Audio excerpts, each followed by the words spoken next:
ಸನ್ಮಾನ್ಯ ಶ್ರೀ ಮುಖ್ಯ ಅತಿಥಿಯಾಗಿ ಆಗಮಿಸಿದ್ದಾರೆ.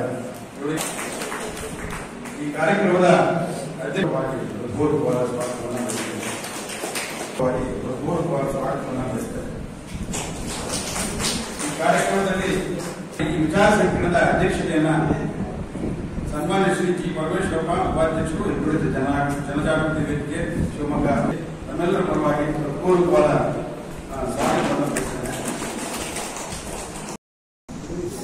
ವಿಶೇಷವಾಗಿ ಅತಿಥಿಗಳಾಗಿ ಬಂದಂತಹ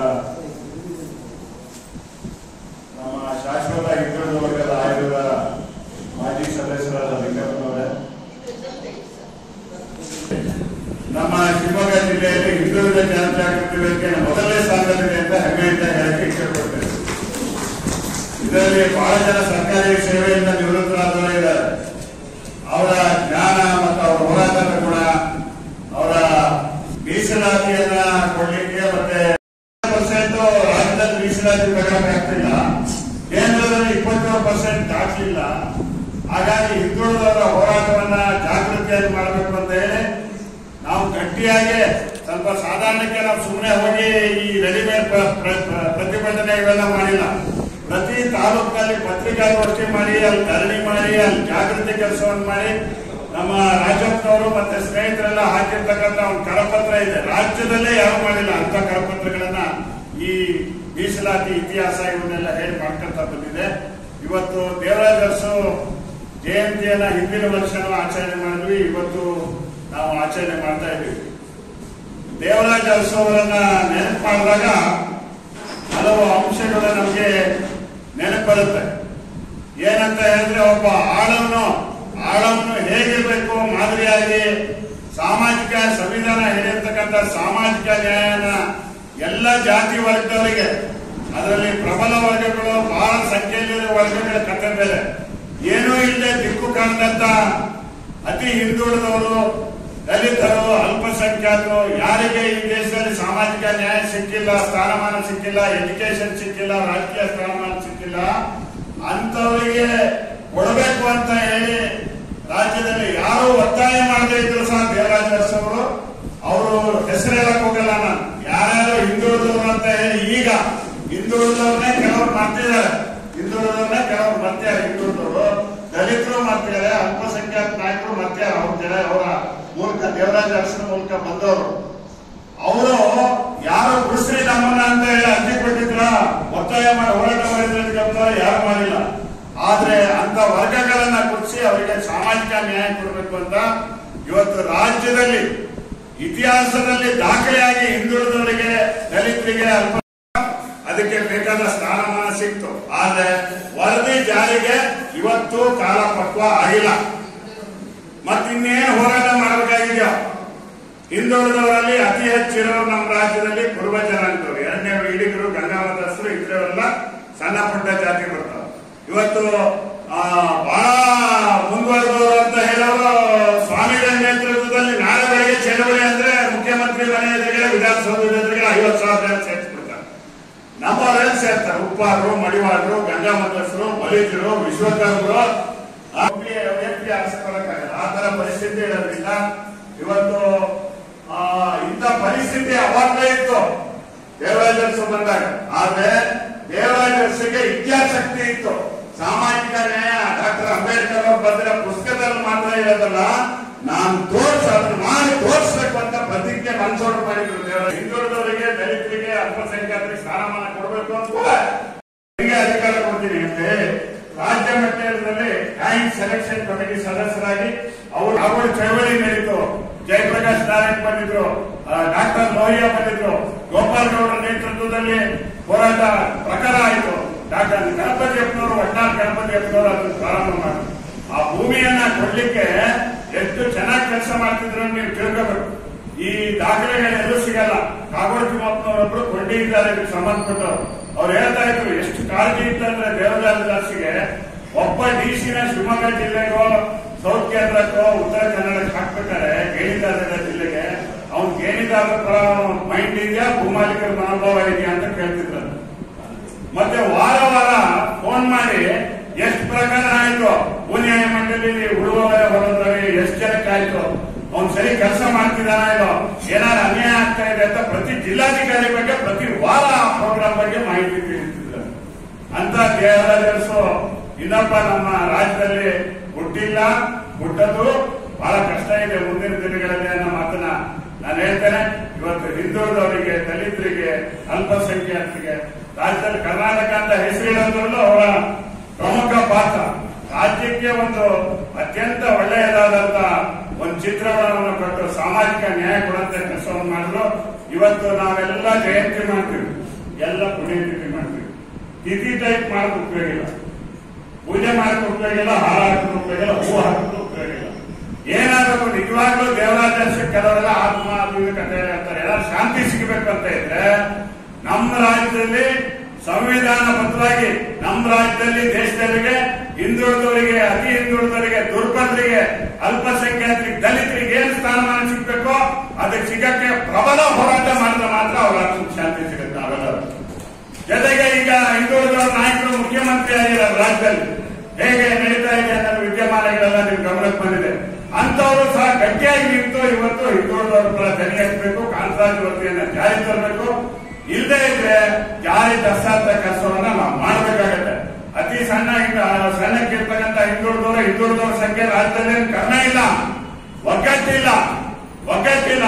ಅವ್ರಿಗೆ ಮತ ಇದ್ದಾವೆ, ಕಾಲೇಜ್ ಇದ್ದಾವೆ, ಒಬ್ಬೊಬ್ಬರ ಆಸ್ತಿಯವನ್ನ ಪ್ರಬಲ ಜನಾಂಗ ಒಬ್ಬರು 36,000 ಕೋಟಿ ಸಾಲಿಗೆ ಹೇಳ್ತೇನೆ ಅಂತ ವ್ಯಕ್ತಿ ಮನೆಗೆ ಸಾಯುವಾಗ ಒಡ್ಡಸೆ ರಘುರಾಮ್ ಕ್ಷೇತ್ರ ಪೇಪರ್ ಅಲ್ಲಿ ಕೆಲವು ಜೀವನ ಚರಿತ್ರೆ ಯಾವ ಹಿಂದುಳಿದವರು ನಾನು ಹಿಂದುಳಿದವ್ರ ಪರವಾಗಿ ಕೆಲಸ ಮಾಡಲಿ ಅಂತ ನಮ್ಮ ಶಾಸಕರು ಅವರು ನನ್ನ ಜೊತೆಗಿರ್ಲಿಲ್ಲಪ್ಪ, ಹೆಂಗ್ ನೋಡ್ಕೋಬೇಕು ಅಂತ ನೋಡ್ಕೊಳ್ತಿದ್ವಿ. ಹಂಗಾಗಿ ಕೆಲವರಿದ್ರು ಅಂತ ಹೇಳಿ ಅಂತವನ್ನೇ ಕೊನೆಗೆ ಮೂಲ ತಲ್ಲಂತ ವ್ಯವಸ್ಥೆಯನ್ನ, ಸಾಮಾಜಿಕ ವ್ಯವಸ್ಥೆ ನಮ್ಮ ನಾನು ಪುಟ್ಟಯ್ಯ ಹೋಗಿದ್ವಿ ದೇವರಾಜ್ ಅವರ ಜೊತೆಗೆ, ಅವರು ಚರಣ್ ಸಿಂಗ್ ಅವ್ರ ಜೊತೆ ಒಂದಿನ ಪುಟ್ಟಸ್ವಾಮಿ ಅವ್ರ ಮನೇಲಿ ಟೀ ಕುಡಿಯಕ್ಕೆ ಹೋದ್ವಿ. ಅವ್ರು ಒಂದೇ ಮಾತು ಹೇಳಿದ್ರು ಕೊನೆಗೆ, ಯಾರು ಹಿಂದುಳಿದವ್ರ ಪರ, ದಲಿತರ ಪರ, ಬಡವರ ಪರ ಈ ದೇಶದಲ್ಲಿ ಕೆಲಸ ಮಾಡ್ತಾರೆ, ಇಂದು ಅವರನ್ನು ತುಳಿಯಕ್ಕೆ ಒಂದು ವ್ಯವಸ್ಥೆ ನಮ್ಮ ದೇಶದಲ್ಲಿತ್ತು, ಇವತ್ತು ಇದೆ, ನಾ ಸತ್ ಮೇಲೆ ತುಳಿತಾರೆ ಅನ್ನೋ ಮಾತನ್ನು ಹೇಳಿದ್ರು. ಅಂತ ಶಕ್ತಿಗಳ ವಿರುದ್ಧ ನಾವು ಪ್ರಬಲವಾಗಿ ಹೋರಾಟ ಮಾಡಬೇಕಿದ್ರೆ ಮುಂದೆ ಯಾವ ಹಿಂದಿತ್ತಲ್ಲ ಅಸ್ಪೃಶ್ಯತೆ ಜೀವಂತ ಇದ್ದಾಗ ಅಂಬೇಡ್ಕರ್ ಕಾಲದಲ್ಲಿ ಇತ್ತಲ್ಲ ಅದೇ ತರದ ಪರಿಸ್ಥಿತಿಯನ್ನು ತರಬೇಕು. ಯಾವ್ಯಾವ ವರ್ಗಗಳು ಏನೇನು ಮಾಡ್ತಿದ್ರು ಅದೇ ಮಾಡಬೇಕು ಅನ್ನೋದು ನಮ್ಮ ದೇಶದಲ್ಲಿ ಆಳ ಶಕ್ತಿಗಳು ಕೆಲವು ತಲೆಯಲ್ಲಿ, ಇವತ್ತು ಪುರೋಹಿತಶಾಹಿ ಶಕ್ತಿಗಳ ತಲೆಯಲ್ಲಿದೆ. ಅದನ್ನೇ ಜಾರಿ ತರಬೇಕು ಅಂತ ಅದಕ್ಕೆ ಪರ್ಯಾಯವಾಗಿ ಅವರೊಂದು ಹೋರಾಟ ಜೋರ ನಡೀತಿದೆ. ಆ ಹೋರಾಟ ಜೋರ ನಡೀತಾ ಇದೆ, ನಮ್ಮ ಹೋರಾಟ ನಿಂತು ಹೋಗಿದೆ. ಅದಕ್ಕೆ ಹೋರಾಟ ಮಾಡೋಣ ಅಂತ ಹೇಳಿ ವಿಶೇಷವಾಗಿ ಭಾನುವಾರ ದಿನ ಕೆಲವರೆಲ್ಲ ಕಾರ್ಯಕ್ರಮಕ್ಕೆಲ್ಲ ಬರಲ್ಲ. ಡಾಕ್ಟರ್ ಅಂಬೇಡ್ಕರ್ ಅಮರ ರಹೆ, ದೇವರಾಜ ಅಮರ ರಹೆ, ಹಿಂದುಳಿದವರ ಹೋರಾಟಕ್ಕೆ ಜಯವಾಗಲಿ, ದಲಿತರ ಹೋರಾಟಕ್ಕೆ ಜಯವಾಗಲಿ, ಅಲ್ಪಸಂಖ್ಯಾತರ ಹೋರಾಟಕ್ಕೆ ಜಯವಾಗಲಿ ಅಂತ ಹೇಳಿ ನಮ್ಮ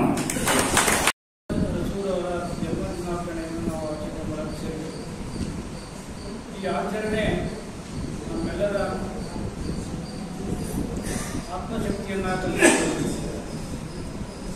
ನಮ್ಮೆಲ್ಲರ ನಷ್ಟಗಳನ್ನ ಏನ್ ನಷ್ಟ ಅನುಭವಿಸಿದೋ ಅದ್ರ ಬಗ್ಗೆ ಇವತ್ತು ಅವಲೋಕನ ಆಗಬೇಕು ಅಂತ ನಾವು ಭಾವಿಸ್ತೇವೆ. ಕಾರಣ ಸ್ವಾತಂತ್ರ್ಯ ಪೂರ್ವದಿಂದ 70% ಹೆಚ್ಚು ಜನ ಇರ್ತಕ್ಕಂಥ ಈ ಒಂದು ಕರ್ನಾಟಕದಲ್ಲಿ ದಲಿತರಿಗೆ, ಹಿಂದುಳಿದವರಿಗೆ, ಅಲ್ಪಸಂಖ್ಯಾತರಿಗೆ ತುಂಬಾ ನಷ್ಟ ಆಗಿದೆ. ಅವಲೋಕನ ಮಾಡೋದಕ್ಕೆ ಒಂದು ಸಭೆ ಸಭೆಯ ಅಧ್ಯಕ್ಷತೆಯನ್ನ ನಮ್ಮ ಪತ್ನಿಯ ಮಿತ್ರ ಡಾಕ್ಟರ್ ಭಾಸ್ಕರ್ ವಹಿಸಿದ್ದಾರೆ. ಇಲ್ಲಿ ಮುಖ್ಯ ಅತಿಥಿಗಳಾಗಿ 46ನೇ ಇಸ್ವಿಯಲ್ಲಿ ಪ್ರಜಾಪ್ರತಿನಿಧಿ ಸಭೆಗೆ ಆಯ್ಕೆ ಮಾಡಬೇಕು ಅಂತ ಬಂದಾಗ ಯಾರಿಗೆ ಕಾಂಗ್ರೆಸ್ ಟಿಕೆಟ್ ಕೊಡಬೇಕು ಅಂತ ಯೋಚನೆ ಮಾಡಿದಾಗ ಅವಾಗ ಶ್ರೀನಿವಾಸ ಅಯ್ಯಂಗಾರ್ ಅಂತ ಒಬ್ಬರು ಕಾಂಗ್ರೆಸ್ ಧುರೀಣರಿದ್ದರು. ಅವರಿಗೆ ಈ ಅರಸೂರವರ ವಿಚಾರ ಹೋಗಿ ತಲುಪಿದ್ದಂತಾಗಲೇ ಎಲ್ಲ ಸುತ್ತಮುತ್ತ ಹಳ್ಳಿಯಲ್ಲಿ ಜನಪ್ರಿಯ ಆಗ್ತಿದ್ದ ಯುವಕ, ಎಲ್ಲರೂ ಬುದ್ಧಿ ಅಂತ ಕರೀತಾ ಇದ್ದಂಥವರಿಗೆ ಎಲ್ಲ ಹಳ್ಳಿಯಲ್ಲೂ ಸಮಸ್ಯೆ ಬಂದಾಗೆಲ್ಲ ಪಂಚಾಯತಿ ನೋಡೋದಿದ್ರೆ ಈ ತರ ಎಲ್ಲ ಇತ್ತಂತೆ. ಆಮೇಲೆ ಹೋರಿಗಳನ್ನು ಕೊಡಿಸ್ಬೇಕಾದ್ರೂ ಸಹಿತ ಇವರ ಹೋಗಿ ಕೊಡಿಸರಂತೆ. ಯಾವ ಸುಳಿಯಿರೋ ಹೋರಿಯನ್ನ ತಗೊಂಡ್ರೆ ಒಳ್ಳೆಯದು ಅಂತ ಹಳ್ಳಿ ಜನರಿಗೆಲ್ಲ ಹೇಗೆ ಕೊಡಿಸ್ತಾ ಇದ್ದಾರೆ. ಹೀಗಾಗಿ ಬಹಳ ಜನಪ್ರಿಯ ಆಗಿರ್ತಕ್ಕಂಥ ವ್ಯಕ್ತಿಯಾಗಿರೋದ್ರಿಂದ ಸಾವುಕಾರ ಚೆನ್ನೈನ ಕಳಿಸ್ಬಿಟ್ಟು ಯುವಕನ ದರ್ಕಪ್ಪ ನೀನು. ಅವತ್ತು ಸಹಿತ ಸಾವುಕಾರ ಚೆನ್ನಯ್ಯ ಹೋದಾಗ ಅವ್ರ ಗಡ್ಡಿಂದ ಸಲಿಕೆ ಹೊತ್ಕೊಂಡೇ ಬಂದ್ರೆ ಒಂದು ಜಾವ ಮೋಟರ್ ಸೈಕಲ್ ಮೇಲೆ ಒಂದು ಸಲಿಕೆ ಇಟ್ಟು ಕತೆ ಹೋಗಲ್ಲ. ಸರಿ ಒಂದಿದ್ದ ಬಂದಿರುತ್ತವ್ರು ಒಂದೆಲ್ಲ ಸೌಕರ್ಯದಾಗ ಕಾಯ್ತಾ ಕೂತರು ಇದೆಯಪ್ಪ ಬಾ ನೀನು ಬರಬೇಕು ಕಾಂಗ್ರೆಸ್ಸಿಂದ ನಿಮಗೆ ನಾವು ಟಿಕೆಟ್ ಕೊಟ್ಟು ಮಾಡಿದ್ದೀವಿ ಅಂತ ಕರ್ಕೊಂಡು ಹೋಗಿ 46ನೇ ಇಸ್ವಿಯಲ್ಲಿ ಅವರಿಗೆ ಕಾಂಗ್ರೆಸ್ ಟಿಕೆಟ್ ಅಂತ ಕೊಟ್ಟು ಅವಾಗ ಆಯ್ಕೆ ಆದಮೇಲೆ ಹಿಂತಿರುಗಿ ನೋಡಲೇ 52, 57 ಏನು ಇಲ್ಲ ಸ್ವಾಮಿ, ನಾನು BSc ಪದವೀಧರನಾಗಿದ್ದೀನಿ ಅಂತ ತಮಗೆ ತಿಳಿಸೋಕೆ ಬಂದಿದ್ದೀನಿ, ನೌಕರಿಗೆ ಸೇರಬೇಕು ಅಂತ ವಿಷಯ ಇಲ್ಲ ಅಂತ ವಾಪಸ್ ಒಂದು ಉದ್ಯೋಗ ನೌಕರಿ ಅಂದರೆ ಒಂದು ಒಳ್ಳೆಯ ಉನ್ನತ ಸ್ಥಾನಕ್ಕೆ ಹೋಗ್ತಿದ್ದಾರೆ. ಇದು ಅವ್ರಿಗೆ ಸ್ವಾಭಿಮಾನ.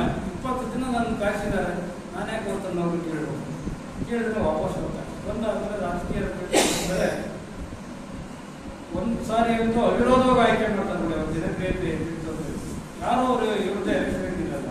ಆ ರೀತಿ ಆಯ್ಕೆಯಾಗಿ ಬಂದಿರತಕ್ಕಂಥ ಮನುಷ್ಯ ಬಹಳ ಕಡಿಮೆ ಜನಸಂಖ್ಯೆ ಇರ್ತಕ್ಕಂಥ ಜನಾಂಗದಿಂದ ಬಂದವರು. ಅಲ್ಲಿ ಒಕ್ಕಲಿಗರ ಸಂಖ್ಯೆ ಜಾಸ್ತಿ ಇದೆ ಉತ್ಸವದಲ್ಲಿ, ಆದರೂ ಕೂಡ ಇವರನ್ನ ಆಯ್ಕೆ ಮಾಡ್ತಿದ್ರು. ಇಂಥ ಒಬ್ಬ ಪ್ರಭಾವಶಾಲಿ ಹುಡುಗ ಸ್ವಲ್ಪ ಯೋಚನೆ ಮಾಡ್ತಕ್ಕಂಥ ಕೆಲವು ವಿಚಾರಗಳನ್ನ ಅವರು ಓದಿದ್ರೆ ಆ ನೈಪಾಲ್ ಬಂದಿರತಕ್ಕಂಥ ಏರಿಯಾಸ್ ಆಫ್ ಡಾರ್ಕ್ನೆಸ್ ಅಂತ ಜವಾಹರ್ಲಾಲ್ ನೆಹರು ಕರೆದುಬಿಟ್ಟು ಅವರ ಹತ್ರ ಬರ್ಸಿದ್ರಂತ ಪುಸ್ತಕ, ಇಂಡಿಯಾದ ಸ್ಥಿತಿ ತಿಳಿಬೇಕು. ಆ ಪುಸ್ತಕವನ್ನು ಸಹಿತ ಅವರು ಓದ್ಕೊಂಡಿದ್ರು. ಅಂತ ಒಬ್ಬ ಬುದ್ಧಿಮತ್ತೆಯನ್ನು ಹೊಂದಿರತಕ್ಕಂಥ ಇವರಿಗೆ ಶ್ರೀಕಂಠನವರ ಇದರಲ್ಲಿ ಯಾತಕೋ ಭಾರತ ಖಾತೆಗಳು ಅಂತಾರೆ ಕೆಲಸ, ನಾನೇನು ಹೇಳಲ್ಲ. ಆದರೆ ಸ್ವಲ್ಪ ಕಡಿಮೆ ಇದ್ದಿರ್ತಕ್ಕಂಥ ಪಶುಸಂಗೋಪನಾ ಇಲಾಖೆ, ಕಾರ್ಮಿಕ ಇಲಾಖೆ ಇಂಥವೆಲ್ಲ ಕೊಡ್ಬೇಕಲ್ಲ ಅಂತ ಕೊಟ್ಟು ಕೂಡಿಸಿದ್ದು. ಬಹಳ ಸಂತೋಷ ಇತ್ತು ಅನ್ಸಲಿ. ನಾನೇನು ಮಾಡೋಕ್ಕಾಗ್ತಾ ಇರಲಿಲ್ಲ. ಆ ಸಂದರ್ಭದಲ್ಲಿ ಅತ್ಯಂತ ಹೆಚ್ಚು ಜನ ಹಿಂದುಳಿದರು, ಅಲ್ಪಸಂಖ್ಯಾತರು, ದಲಿತರು ಆಯ್ಕೆ ಆಗಿಬಿಟ್ಟಿದ್ರು. ಸರಿ, ಅದು ಬಂದ ತಕ್ಷಣ ನಮ್ಮ ಕರ್ನಾಟಕದ ರಾಜಕೀಯ ಚಿತ್ರಣವೇ ಬದಲಾವಣೆ ಆಗಿ ಯಾರನ್ನು ಮಾಡಬೇಕು ಮುಖ್ಯಮಂತ್ರಿ ಆದಾಗ ಅಂತ ಜಿಜ್ಞಾಸೆ ಬಿದ್ದಿದ್ದಾಗ ಶ್ರೀಮತಿ ಇಂದಿರಾ ಗಾಂಧಿಯವರ ಸೂಚನೆಯ ಮೇರೆಗೆ ಅರಸೂರವರನ್ನು ಮುಖ್ಯಮಂತ್ರಿ ಮಾಡ್ತಾರೆ. ಅವತ್ತು ನೋಡಿ ಹಿಂದುಳಿದವರ ಒಂದು ಯುಗ ಪ್ರಾರಂಭ ಆಯಿತು. ಅವತ್ತಿಂದಲೇ ನಮ್ಮ ಹಿಂದುಳಿದವರ ಅಭಿವೃದ್ಧಿ ಪ್ರಾರಂಭ ಆಯಿತು ಅಂತ ನಾವು ಹೇಳಬೇಕಾಗುತ್ತೆ. ಅರಸು ಎಲ್ಲ ನೋವುಗಳನ್ನ, ಎಲ್ಲ ಸಂಕಟಗಳನ್ನು ಅನುಭವಿಸಿದ್ರಲ್ಲ, ಅದೆಲ್ಲ ಒಳಗಡೆನೆ ಹಾಗೆ ಮುಳುಗಟ್ಟಿತ್ತು. ಈಗ ಒಳ್ಳೆ ಅವಕಾಶ ಸಿಕ್ಕ ತಕ್ಷಣ ಅವರೇನು ಮಾಡಿದ್ರು, ಬೇರೆ ಜನಾಂಗಗಳನ್ನ ಕರೆದ್ರು. ಅವರು ಬಾ, ನೀನ್ ಬಾ. ನನ್ನ ಹೆಸರು ಕೂಡ ಡಿ ಇಂದ ಶುರುವಾಗುತ್ತೆ. ಮಹಾಭಾರತ ದುರ್ಯೋಧನ ಎಲ್ಲರೂ ಕೆಟ್ಟನ್ನು ಅಂತಾರೆ, ಆದ್ರೆ ದುರ್ಯೋಧನ ಮಾಡಿದ ಕೆಲಸ ಏನು? ಕರ್ಣನ್ನ ಬಹಳ ಕೆಳಜಾತಿಯನ್ನು ಅಂತ ಎಲ್ಲರೂ ಹೇಳಿಸ್ಬೇಕಾದ್ರೆ ಕರೆದು ಅವನಿಗೆ ಅಂಗದೇಶದ ಅಧಿಪತಿಯನ್ನಾಗಿ ಮಾಡಿ ಕಿರೀಟಧಾರಣೆ ಮಾಡಿ ನನ್ನ ರಾಜರನ್ನ ಮಾಡಿದ್ದು ಇವತ್ತು ಉದಾಹರಣೆ ಇದೆ. ಹಾಗೆ ನಾನು ನೀವೇನು ಇದುವರೆಗೂ ರಾಜಕೀಯ ಅಧಿಕಾರವನ್ನು ವಂಚಿತರಾಗಿದ್ರು, ನಿಮ್ಮನ್ನ ಕರೆದು ನಿಮ್ಮ ಕೈಗೆ ಅಧಿಕಾರ ಕೊಡ್ತಾ ಇದ್ದೀನಿ. ಕಡೆ ಪಕ್ಷ ನಿಮ್ ಜಾತಿ ಜನಾಂಗಗಳನ್ನ ಉದ್ಧಾರ ಮಾಡಿ ಅವಾಗ ಹಿಂದುಳಿದ ಸಮಾಜ ಉದ್ಧಾರ ಆಗುತ್ತೆ ಅಂತ ಹೇಳ್ಬಿಟ್ಟು ಹೇಳಿದ್ರು. ಅದನ್ನ ಕೆಲವರು ಪಾಲನೆ ಮಾಡಿದ್ರು, ಕೆಲವರು ಅದನ್ನು ಪಾಲನೆ ಮಾಡಿಲ್ಲ ಬಿಡಿ. ಆಮೇಲೆ ನಂತರದಲ್ಲಿ ಮಾಡಿ ಒಂದು ತಾಯಿಯ ಅಂತಃಕರಣವನ್ನು ಇಟ್ಕೊಂಡಿರ್ತಕ್ಕಂಥ ಮನುಷ್ಯ ಆಗಿದ್ರು. ಕಷ್ಟದಲ್ಲಿರೋರಿಗೆ ಸಹಾಯ ಮಾಡ್ತಕ್ಕಂಥ ಒಂದು ಗುಣವನ್ನು ಹೊಂದಿರ್ತಾರೆ. ಅವರು ಸ್ವಭಾವದ ಅದು ಮೂಲ ಜೀವನದಲ್ಲಿ ಪೈಲ್ವಾನರಾಗಿದ್ರು. ಅಂದ್ರೆ ಆ ಕುಸ್ತಿ ಪಟುನು ಕೂಡ ಹೌದು. ಆದ್ರೆ ಆ ಪೈಲ್ವಾನಗಿರಿಯನ್ನ ರಾಜಕೀಯ ಕ್ಷೇತ್ರದಲ್ಲೂ ಸಹಿತ ತಮ್ಮ ಪಟ್ಟುಗಳನ್ನು ಹಾಕಿ ಬಲಾಢ್ಯ ಅಂತ ಹೇಳಿದ ಕೊಂಬುಗಳು ಮೂಲಗೇಣಿದಾರರಾಗಿದ್ದರು. ರಾಜಕೀಯದಲ್ಲಿ ಎಲ್ಲ ಅಧಿಕಾರಗಳನ್ನು ಕಬಳಿಸ್ತಾ ಇರ್ತಕ್ಕಂಥದ್ದು ಅಂತವ್ರನ್ನ ಮಣಿಸಿ ಅವ್ರ ಮೇಲೆ ಬಂದಿದ್ದಿದೆಯಲ್ಲ, ಅದು ಒಂದು ದೊಡ್ಡ ಸಾಧನೆ ಮತ್ತು ದೊಡ್ಡ ಒಂದು ಇಚ್ಛಾಶಕ್ತಿಯಿಂದ ಹೊಂದಿದ್ದು ಅನ್ನೋದು ನಾವು ಯಾರು ಮರೆಯಬಾರದು. ಸೊ ಅಂತ ಒಬ್ಬ ಪೈಲ್ವಾನ್ ನಾನು ಯಾಕೆ ಕುಸ್ತಿ ಮಾಡ್ಬೇಕು ಅಂತ ರಾಜಕೀಯ ಕ್ಷೇತ್ರದಲ್ಲಿ ತೋರಿಸ, ನನಗೆ ಹಾನೂರು ವರದಿ ಪ್ರಕಾರ ನನಗೆ ಕೆಲಸ ಸಿಕ್ಕಿದೆ. ನನಗೆ ಯಾರು ಮನುಷ್ಯರು ಯಾರು ಕೆಲಸ ಕೊಡಿಸಿಲ್ಲ. ನನಗೆ ಆ ಹಾನೂರು ವರದಿಯ ಕಾನೂನು ನನಗೆ ಕೆಲಸ ಕೊಡಿಸಿದೆ. ನಮ್ಮನಿಗೂ ಒಂದು ರೀತಿಯ ಆ ರೀತಿಯ ಕಷ್ಟ ನಷ್ಟಗಳ ಒಂದು ರೀತಿಯ ಗುರಿ ಇನ್ನೂ ಆರಿವಿ, ಇನ್ನೂ ಬಹಳ ಪಾಲ್ ಬರಬೇಕು. ನಮ್ಮ ಹಿಂದುಳಿದ ಜನ ಏನ್ ತಿಳ್ಕೊಂಡ್ಬಿಟ್ಟಿದ್ದಾರೆ ಅಂದ್ರೆ ಒಂದು ಚಾಕ್ಲೇಟ್ ಸಿಕ್ಕರೆ ಸಾಕು, ನಮ್ಗೆಲ್ಲ ಸಿಕ್ಬಿಡ್ತು ಅಂತ ಅದೇ ಚಾಕ್ಲೇಟ್ ಹುಷಾರಾಗಿ ಅದನ್ನ ಬೆಳಕಾಗಬೇಕು. ತಲೆ ಮೇಲೆ ಬಲ ಬರುವ ಪದ್ಧತಿ ಯಾವ ಕಾಲದಿಂದ ಬಂದಿರೋದು, ಅದನ್ನ ನಿಷೇಧ ಮಾಡಿದ್ರಲ್ಲ, ಅದು ಅತ್ಯಂತ ದೊಡ್ಡ ಕೆಲಸ ಅಲ್ವಾ? ಮನುಷ್ಯನ ಇನ್ನೊಬ್ಬ ಮನುಷ್ಯನ ಬಲವನ್ನು ಮತ್ತೊಬ್ಬ ಮನುಷ್ಯ ಕೈಯಿಂದ ಬಾಚಬೇಕಾದ್ರೆ ಅಂಥದ್ದನ್ನ ಅವ್ರು ಮಾಡಿದ್ರು. ಆದ್ರೂ ಕೂಡ ನಾನು ಕೂಡ ತೊಂದರೆ ಅಂದ್ರೆ ಅರಸು ವಿರೋಧಿ ಆಗಿದ್ದೆ. ನಾನು ಓದ್ತಾ ಇದ್ದೆ ಇಲ್ಲಿ BSc ಪದವಿ ಓದ್ತಾ ಇರ್ಬೇಕಾದ್ರೆ ಇಂದಿರಾ ಗಾಂಧಿಯವರು ತುರ್ತು ಪರಿಸ್ಥಿತಿ ಜಾರಿ ತಂದರು 74-75. ಅವನ್ನೆಲ್ಲ ವಿದ್ಯಾರ್ಥಿಗಳು ನಮ್ದು ಸ್ವತಂತ್ರ ಹರಣ ಆಗಿತ್ತು ಹಾಗೆ ಅಂತ ಅರಸರವರ ವಿರುದ್ಧವಾಗಿ ನಾವು ಇಲ್ಲಿ ಚಳವಳಿ ಮಾಡ್ತೇವೆ. ಆದರೆ ನನಗೆ ಅರಿವಾಗಿದ್ದೆ ಯಾವಾಗ ಅಂದರೆ ನಮ್ಮ ಅಪ್ಪಗೆ ಖಾತೆದಾರ ಆದಾಗ ನನ್ನ ಮನವರಿಕೆ ಆಗಿತ್ತು. ಅರಸು ಏನು ಮಾಡಿದ್ರು ಅಂತ.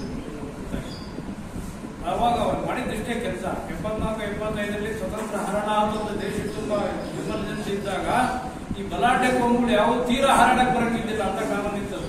ಅದನ್ನ ತಣ್ಣಗೆ ಅರಸು ಏನ್ ಮಾಡಿದ್ರು, ಯಾರಿಗೆ ಧ್ವನಿ ಇದ್ದಿಲ್ವೋ, ಯಾರಿಗೆ ಸ್ವತಂತ್ರ ಇದ್ದಿಲ್ವೋ, ಯಾರಿಗೆ ಹಕ್ಕುಗಳಿದ್ದಿಲ್ವೋ ಅವರಿಗೆಲ್ಲ ಅದನ್ನ ಕೊಡ್ತಕ್ಕಂಥ ಕೆಲಸ ನಿಧಾನವಾಗಿ ತಂದ್ಪಾಡಿತ ಮಾಡಿದ್ರು. ಆ ಟೈಮ್ ಬಿಟ್ರೆ ಬೇರೆ ಟೈಮಲ್ಲಿ ಮಾಡಕ್ಕಾಗಿದ್ದಿಲ್ಲ. ನಾವು ಭೂ ಸುಧಾರಣಾ ಕಾನೂನನ್ನಾಗ್ಲಿ ಯಾವುದೇ ಜೀತ ವಿಮುಕ್ತ ಕಾನೂನಾಗಲಿ ಯಾವ ತರಕಾಕಿದ್ದಿಲ್ಲ. ಅವನದು ವರದಿಯನ್ನಂತೂ ಖಂಡಿತ ತರಕಾಕಿದ್ದಿಲ್ಲ. ಯಾಕಂದ್ರೆ ವಿಶೇಷ ಏನಂತಾರೆ, ನಾಲ್ವಡಿ ಕೃಷ್ಣರಾಜ ಒಡೆಯರು ಹಿಂದುಳಿದ ಜಾತಿಗಳಿಗೆ ಇದು ಕೊಟ್ಟಾಗ, ಮೀಸಲಾತಿ ಕೊಟ್ಟಾಗ ವಿಶ್ವೇಶ ದಿವಾನರಾಗಿದ್ದವರು ರಾಜೀನಾಮೆ ಕೊಟ್ಟು ಹೊರಗಡೆ ಬಂದರು. ಯಾವಾಗಲೇ ಮೀಸಲಾತಿ ಕೊಡ್ಲಿ, ಅವಾಗ ಈ ದೇಶದಲ್ಲಿ ಗಲಾಟೆ ನಡೆದಿದೆ, ಈ ದೇಶದಲ್ಲಿ ವಿರುದ್ಧವಾಗಿ ಚಳವಳಿಗಳು ನಡೆದಿದ್ದಾವೆ, ಅದನ್ನಾದಷ್ಟು ತಡೆಯೋದಕ್ಕೆ ಪ್ರಯತ್ನ ನಡೀತಿದ್ದಾವೆ, ಈಗೂ ನಡೀತಾ ಇದ್ದಾವೆ ಅಂತ. ಆದ್ರಿಂದ ಅರಸರನ್ನೆಲ್ಲ ಮೀರಿ ಈ ಎಲ್ಲ ಕೆಲಸಗಳನ್ನ ಮಾಡಿದ್ರು. ಮಾಡಿ ಅವ್ರು ಹೇಳ್ತಾ ಇದ್ರಂತೆ ಲಾಸ್ಟಲ್ಲಿ, ನೋಡಪ್ಪ ನಮ್ಮ ಹಿಂದುಳಿದ ಜಾತಿ ಜನ ಇದಾರಲ್ಲ, ಏನಾರ ಪ್ರಯೋಜನ ಪಡ್ಕೊಳಕ್ಕೆ ಎಲ್ಲರೂ ಬರ್ತಾರೆ. ಆಗ ಪ್ರಯೋಜನ ಕೊಟ್ಟಂತ ಮನುಷ್ಯನ, ನಿರಂತರವಾಗಿ ಹೋರಾಡಿದ ಮನುಷ್ಯನ ರಾಜಕೀಯವಾಗಿ ಬೆಂಬಲಿಸಲು ಒಗ್ಗಟ್ಟಾಗಲ್ಲ ಇವ್ರು ಯಾವಾಗ ಅಂತ ಹೇಳ್ತಾ ಇದ್ರಂತೆ. ಅವ್ರ ಅನುಭವ ಇದು, ನಮ್ದು ಅನುಭವ ತಾನೇ ಇದು. ಸೊ ಆದ್ರಿಂದ ಜ್ಞಾನವನ್ನ ಹೇಳಿ ಸುಮಾರು 1.5 ಲಕ್ಷಕ್ಕೂ ಹೆಚ್ಚು ಜನ ಈ ದೇಶದಲ್ಲಿ ಖಾತೆದಾರರಾಗಿರ್ತಕ್ಕಂಥದ್ದು ಬಹಳ ದೊಡ್ಡ ಸಾಧನೆ. ಅದಕ್ಕೆ ಅವರು ಕೊಟ್ಟಿರೋ ಎಲ್ಲ ಕಾನೂನುಗಳು ಅಷ್ಟೇ. ತುಂಬಾ ಜನ ನಾವ್ಯಾರು ಕೇಳಿದ್ದೇ ಇಲ್ಲ, ಇನ್ನೂ ಹೋರಾಟ ಮಾಡಿ ಈಗ ಚಳವಳಿ ಮಾಡ್ತೇವೆ, ಹುಡುಕಿ ಕೊಟ್ಟಿದ್ದಾರೆ ಅವರು. ಅಂದ್ರೆ ಒಂದು 25 ವರ್ಷದ ನಂತರ ನಾವು ಕೇಳ್ತಿದ್ವಿ ಏನೋ ಜಾಗೃತಿಯಾಗಿ, ಅಂಥದ್ದನ್ನು 25 ವರ್ಷ ಮೊದಲೇ ಕೊಟ್ಟು ನಮ್ಮ ಉದ್ಧಾರ ಮಾಡೋದಕ್ಕೆ ಪ್ರಯತ್ನ ಮಾಡಿದ ಬಹಳ ದೊಡ್ಡ ಮನೋಭಾವ. ಮನಸ್ಸು ಮಾಡಿದ್ರೆ ಅವರು ಒಂದು ರಾಜಮಂತ್ರಿಯಿಂದ ಕೊಟ್ಟಿರೋದ್ರಿಂದ ತುಂಬಾ ಚೆನ್ನಾಗಿ ಬದುಕಿ ತನ್ನ ಬದುಕನ್ನು ಸಾಗಿಸಬೇಕಾಯಿತು. ಆದರೆ ಕೊನೆಯ ಗಳಿಗೆಯಲ್ಲಿ ಅವರು ಆಸ್ಪತ್ರೆ ಸೇರಿದಾಗ ಆಸ್ಪತ್ರೆ ಭ್ರಷ್ಟಾಚಾರ ಮಾಡಿದ್ರು ಅರ್ಥವಂತಾರೆ. ಆದರೆ ಅವರಿಗೆ ಆಸ್ಪತ್ರೆ ದುಡ್ಡಿದ್ದಿಲ್ಲ ಅಂತ ನಾನು ಕೇಳಿದೆ. ಆಮೇಲೆ ಅವರು ಜಮೀನಿಗೆ ಶುರು ಮಾಡೋದಕ್ಕೆ 90,000 ರೂಪಾಯಿ ಸಾಲ ಬೆಳೆದಿದ್ದಂತೆ, ಸಾಯಬೇಕಾದ್ರೆ ಸಾಲ ಇರ್ತಕ್ಕ ಸೊಸೈಟಿ. ಸೊ ಆ ಸಾಲವನ್ನು ಆ ನಂತರ ಹೆಣ್ಮಕ್ಳೆಲ್ಲ ಆಸ್ತಿ ಹಂಚಿಕೊಂಡು ಸಾಲದ ಎಲ್ಲ ಹಂಚ್ಕೊಂಡ್ರು ಅಂತ ನಾನು ಕೇಳಿದ್ದೆ. ಕೊನೆಗೆ ನಾನು ಮಾತಾಡ್ತೇನೆ, ಅವ್ರು ಹೇಳ್ತಿದ್ರಂತೆ ಪಾಪ ಆತ್ಮೀಯರಲ್ಲಿ, ಅಲ್ಲ ನಾನು ಇಷ್ಟೆಲ್ಲ ಮಾಡಿದ್ದೀನಿ, ನಾವು ಭಾಳ ದೊಡ್ಡ ಕಾಣ್ತಿದ್ರೆ ನೀವೆಲ್ಲ 5 ವರ್ಷರಿಗೆ ನಾನು ಸುತ್ತ ಜನ ಬರ್ತಾರಲ್ಲಪ್ಪ ಅಂತ ಕೇಳಿದೆ. ನನಗೆ ಭಾಳ ನೋವಂಥದ್ದು ಅಂದರೆ ನಾನು ಅವರಿಗೆ ಜೀವಂತ ಸಾಯಿಸ್ಬಿಟ್ವಿ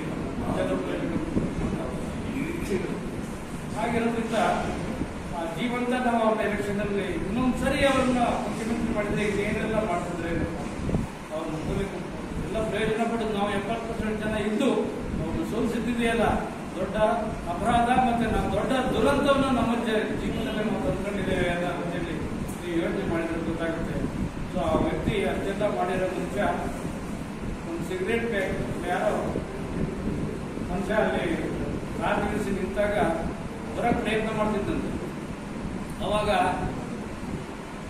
ಪೊಲೀಸರು ಬಿಟ್ಟಿಲ್ಲ, ಕರೆದ್ರಂತವ್ರನ್ನ, ಕರೆದ್ಬಿಟ್ಟು ಬಿಡ್ಲಿ ಅವ್ರನ್ನ ಬಿಡ್ಲಿ ನಾವು ಬಂದು ಸ್ವಾಮಿ ನಮಗೊಂದು ನ್ಯಾಯ ಬೆಲೆ ಅಂತೀವಿ ಬೇಕು ಅಂತ ಹೇಳಿ ಅಲ್ಲೇ ಆ ಸಿಗರೇಟ್ ಪ್ಯಾಕ್ ಬೇಕಾಗಿ ಮುಚ್ಚಿದ ಪೇಪರ್ ಇಲ್ಲಲ್ಲ, ತಕ್ಷಣ ಸಿಗರೇಟ್ ಪ್ಯಾಕಿನ ಮೇಲೆ ಬರೆದು ತಗೋಬೇಕು ಕೊಡೋರಿಗೆ ಅವನಿಗೆ ಸಿಕ್ತಂತೆ ನ್ಯಾಯ ಬೆಲೆ ಅಂಗಡಿ ಕೊಟ್ಟ ತಕ್ಷಣ ಆ ಸಿಗರೇಟ್ ಪ್ಯಾಕಿನ ದುಡ್ಡೇನು ಬರ್ಕೊಟ್ರೆ ಅದನ್ನು ನಾವು ಅಂಗಡಿಯಲ್ಲಿ ಫ್ರೀ ಮಾಡಿ ಇಟ್ಟಿದ್ದಂತೆ. ಸೊ ಇಂಥ ಒಂದು ಮನಸ್ಸು ಇರ್ತಕ್ಕಂಥ ಅಂತಕ್ಕಂಥ ಇವತ್ತು ಭಾನುವಾರ ಆಗಿದೆ ಅಂತ ಹೇಳಿದ ಬಜೆಟ್ ದಿನ ಆಗೋದ್ರಿಂದ ಇವತ್ತು ನಿಮ್ಮ ಒಂದು ವೇಳೆಯಲ್ಲಿ ನಿಮಗೆ ಇವತ್ತು ಒಳ್ಳೆಯ ಕಾರ್ಯಕ್ರಮ ಕೊಟ್ಟಿದ್ದೀರಿ. ಆ ಈ ಕಾರ್ಯಕ್ರಮಕ್ಕೆ ಬರೀಬೇಕಾಗಿ ನಾವು ವಂದನೆಗಳನ್ನು ಹೇಳ್ತೇನೆ. ನಮಸ್ಕಾರ.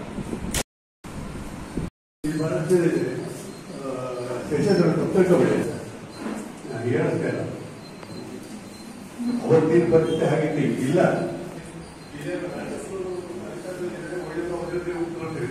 ಅದೇ ಒಂದು ಸಾಧಾರಣ ಜನ ಹಳ್ಳಿಯಿಂದ ನಮ್ಮ ಜೊತೆಗೆ ನಾವು ಕೆಲಸ ಮಾಡ್ತೀವ, ಮನೆಗೆ ಸೇರಿಸ್ತೀವ, ಎಷ್ಟು ಜನ ಸೇರಿಸ್ತಾರೆ ಇದು ಬರ್ಬೇಕಾಗಿತ್ತು, ದುರದೃಷ್ಟ ಬಂದಿಲ್ಲ, ಅಧಿಕಾರ ಸಿಗೋದು ಅಂತ ಹೇಳಿ ಇವತ್ತು ನಾವು ಇದೇ ಇಂಥ ಪರಿಸ್ಥಿತಿ ನಾವು ಬರುತ್ತದೆ. ಇದು ನಮ್ಮ ಮುಂದಿನ ಪೀಳಿಗೆಗೆ ನಾವು ಕಲಿಸ್ತಕ್ಕಂಥ ನಮ್ಮಲ್ಲೇ ನಾವು ಬೆಳಿಬೇಕು. ಹಿಂದೊಂದು ಕಾಲದಲ್ಲಿ ಪ್ರಮುಖರು ಹಿಂದುಳಿದವರು ಅಲ್ಪಸಂಖ್ಯಾತರು ಕಡಿಮೆ ಜನ ಅಧಿಕಾರದಲ್ಲಿರೋ ನಮ್ಮ ಸ್ವಾತಂತ್ರ್ಯ ಬೇಡ ಅಂತ ಹೇಳಿ ಪ್ರಮುಖರಿಲ್ಲೇ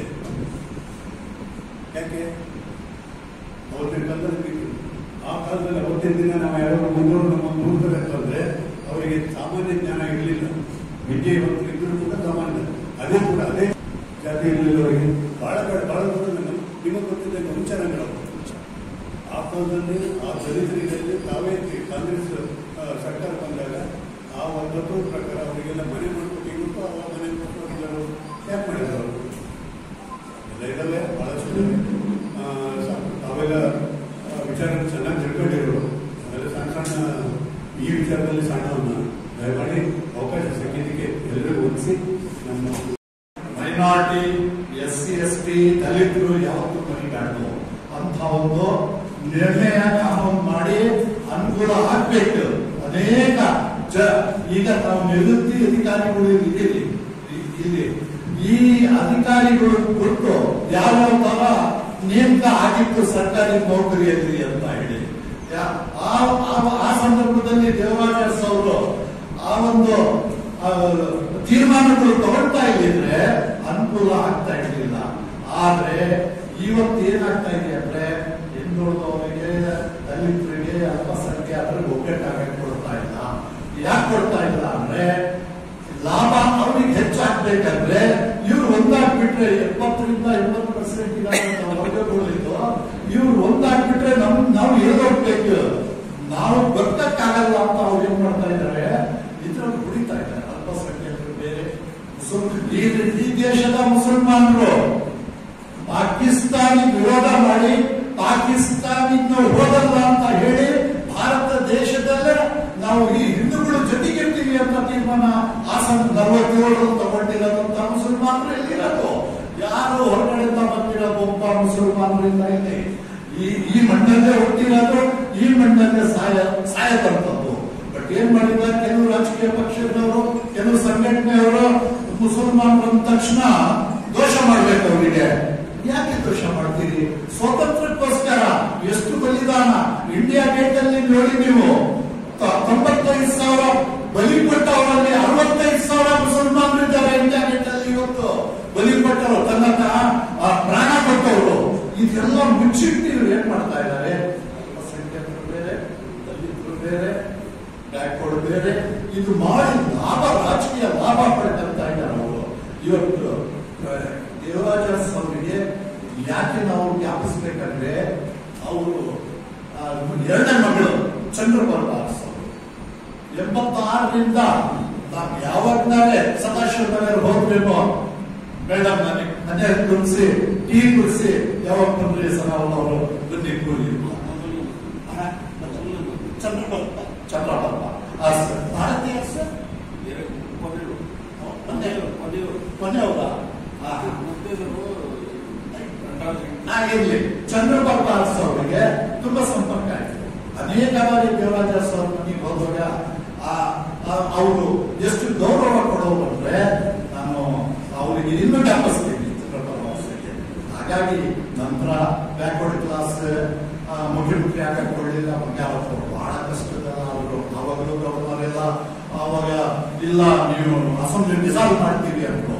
ನಾವು ಎಲ್ಲ ರಾಜಭವನಿ ಚಲೋ ಅಂತ ಹೇಳಿ ಸಿಂಗ್ ಗವರ್ನರ್ ಇದ್ರ ಅವಾಗ ಅವರು ಈ ಅಸೆಂಬ್ಲಿ ಸೆಕ್ರೆಟರಿ ಆದೇಶ ಬಂದ ತಕ್ಷಣ ನಾವು ರಾಜಭವನಲ್ಲೆಲ್ಲ ಸ್ಟ್ರೈಕ್ ಮಾಡಿ ಒಳಗೆ ನುಗ್ಗಿದ ಮೇಲೆ ಆದೇಶ ಬಂತು, ಇಲ್ಲ ಈ ವಿತ್ಡ್ರಾ ಮಾಡಿದೀವಿ, ಸಸ್ಪೆನ್ಷನ್ ಮಾಡಿದ ಅಸೆಂಬ್ಲಿ.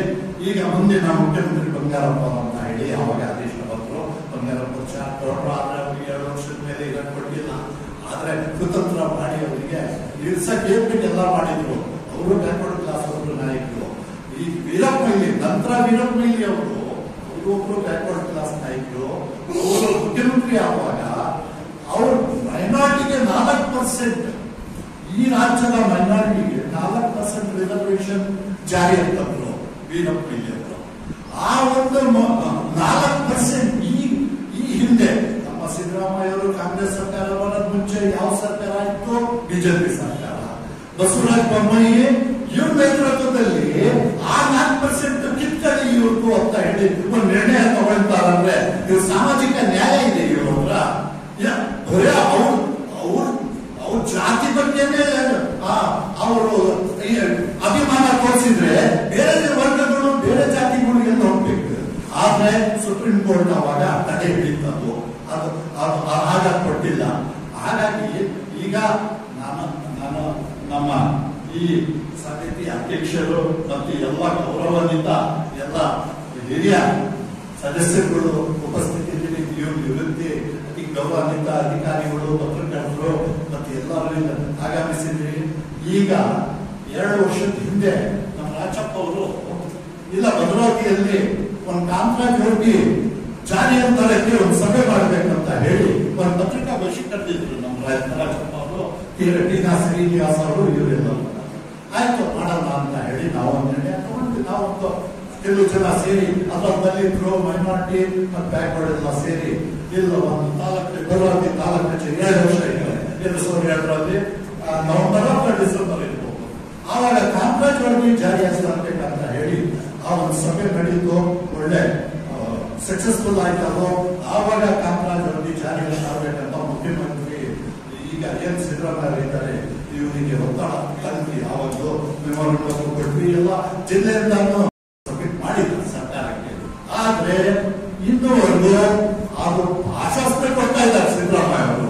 ಬಟ್ ಆಶ್ವಾಸನೆ ಅವಶ್ಯಕತೆ ಇಲ್ಲ, ನೀವು ಜಾರಿಯಲ್ಲಿ ತರಬೇಕಂತ. ಯಾಕೆಂದ್ರೆ ಅದರಲ್ಲಿ ತುಂಬಾ ಬೆನಿಫಿಟ್ ಆಗುತ್ತೆ ಈ 3 ವರ್ಷ ಈ ವೀಕರ್ ಸೆಕ್ಷನ್ಗೆ. ನೀವು ಅನ್ಯಾಯ ಆಗ್ತಾ ಇದೆ ವೀಕರ್ ಸೆಕ್ಷನ್ಗೆ. ಸಿದ್ದರಾಮಯ್ಯ ಅವರು ಇವತ್ತೇನೋ ಅವ್ರಿಗೆ ಬೇರೆ ವಿಚಾರದಲ್ಲಿ ಅವ್ರಿಗೆ ಇಳಿಸಕ್ ಪ್ರಯತ್ನ ಪಡ್ತಾ ಇದ್ದಾರೆ. ಯಾರು ಇಳಿಸಕ್ ಪ್ರಯತ್ನ ಪಡ್ತಾ ಇದ್ದಾರೆ ಅಂದ್ರೆ ಈ ಮೇಲ್ಜಾತಿಯವರೇ ಅವರಿಗೆ ಕಷ್ಟ ಕೊಡುತ್ತೆ, ಅವರಿಗೆ ಇಳಿಸಕ್ ಮಾಡ್ತಾ ಇದ್ದಾರೆ. ಆದ್ರೆ ಅವರೇ ಕಂಟಿನ್ಯೂ ಆಗ್ತಾರೆ. ಅವರೇ ಈಗ ಕಾಮರಾಜ್ ವರದಿ ಯಾವುದೇ ಕಾರಣಕ್ಕೂ ನೀವು ಅಹಿಂದ ಏನ್ ಹುಡ್ಸಿದ್ದೀವಿ ಅದಕ್ಕೊಂದು ಬೆಲೆ ಸಿಗಲ್ಲ ಅಂತ ಹೇಳಿ ಇಷ್ಟು ಹೇಳಿ ನಾನು ಮಾತು ಮುಗಿಸ್ತೀನಿ. ಜೈ ಹಿಂದ್, ಜೈ ಕರ್ನಾಟಕ.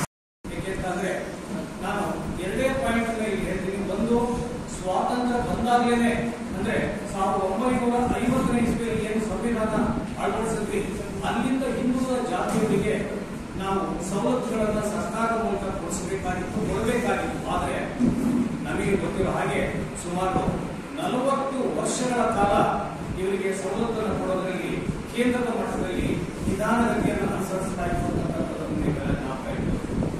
ಆದ್ರೆ ಕರ್ನಾಟಕದಲ್ಲಿ ಕೇವಲ 23-24 ವರ್ಷದ ಅವಧಿಯಲ್ಲಿ ದೇವರಾಜ ಅರಸು ಹಿಂದುಳಿದ ಜಾತಿಯವರಿಗೆ, ಅಲ್ಪಸಂಖ್ಯಾತರಿಗೆ, ದಲಿತರಿಗೆ ನ್ಯಾಯವನ್ನ ಕೊಟ್ಟಿದ್ದಾರೆ ಅಂತಕ್ಕಂಥದ್ದನ್ನು ನೀವು ಯಾರು ಮರೆಯಬಾರದು. ಪ್ರಾಯಶಃ ಇವತ್ತು ಅಲ್ಪಸಂಖ್ಯಾತರು ಮತ್ತೆ ಹಿಂದುಳಿದವರು ಹಾಗೆಯೇ ದಲಿತರಿಗೆ ಏನಾದರೂ ಒಂದಷ್ಟು ನ್ಯಾಯ ಸಿಕ್ಕಿದೆ ಅಂತ ಅಂದ್ರೆ ಕರ್ನಾಟಕದಲ್ಲಿ ಅದಕ್ಕೆ ದೇವರಾಜ ಅರಸು ಕಾರಣ ಅಂತಕ್ಕಂಥದ್ದನ್ನು ನಾವು ಯಾರು ಮರೆಯಬಾರದು. ಹಿಂದುಳಿದ ಜಾತಿಗಳಿಗೆ 32% ಇವತ್ತೇನು ಮೀಸಲಾತಿ ಇದೆಯಲ್ಲ, ಅದು ಅರಸರವರು ಕೊಟ್ಟಿರತಕ್ಕಂಥ ಕಾಣಿಕೆ ಮತ್ತು ಸಂವಿಧಾನದಲ್ಲಿ ಇರತಕ್ಕಂಥ ಒಂದು ಅಂಶ ಅನ್ನೋದನ್ನು ನಾವೆಲ್ಲ ಜ್ಞಾಪಕದಲ್ಲಿ ಇಟ್ಕೊಂಡು ಅವರ ಋಣವನ್ನು ನಾವು ತೀರಿಸಬೇಕಾಗಿದೆ. ಆದ್ದರಿಂದ ಅವರ ಋಣವನ್ನು ತೀರಿಸೋದಕ್ಕೆ ಮುಂದಿನ ದಿನಗಳಲ್ಲಿ ಹೆಚ್ಚಿನ ರೀತಿಯಲ್ಲಿ ದಲಿತರು, ಅಲ್ಪಸಂಖ್ಯಾತರು, ಆನಂತರದಲ್ಲಿ ಹಿಂದುಳಿದವರು ಭಾಗವಹಿಸೋದ್ರ ಮೂಲಕ ಹೆಚ್ಚು ನಮ್ಮ ಸವಲತ್ತುಗಳನ್ನು ನಾವು ಪಡ್ಕೊಳ್ಬೇಕು ಅಂತಕ್ಕಂಥ ಮಾತನ್ನು ಹೇಳ್ತಾ ನನ್ನ ಮಾತನ್ನು ಮುಗಿಸ್ತೇನೆ.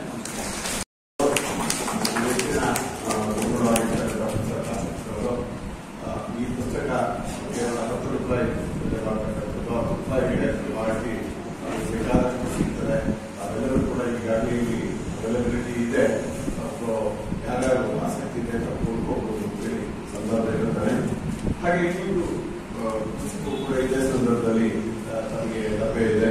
ಮೀಸಲಾತಿ ಅಂತರಂಗ, ಇದು ಕೂಡ ಲೇಖಕ ಲಿಂಗಪ್ಪರವರು ಬರೆದಿದ್ದಾರೆ.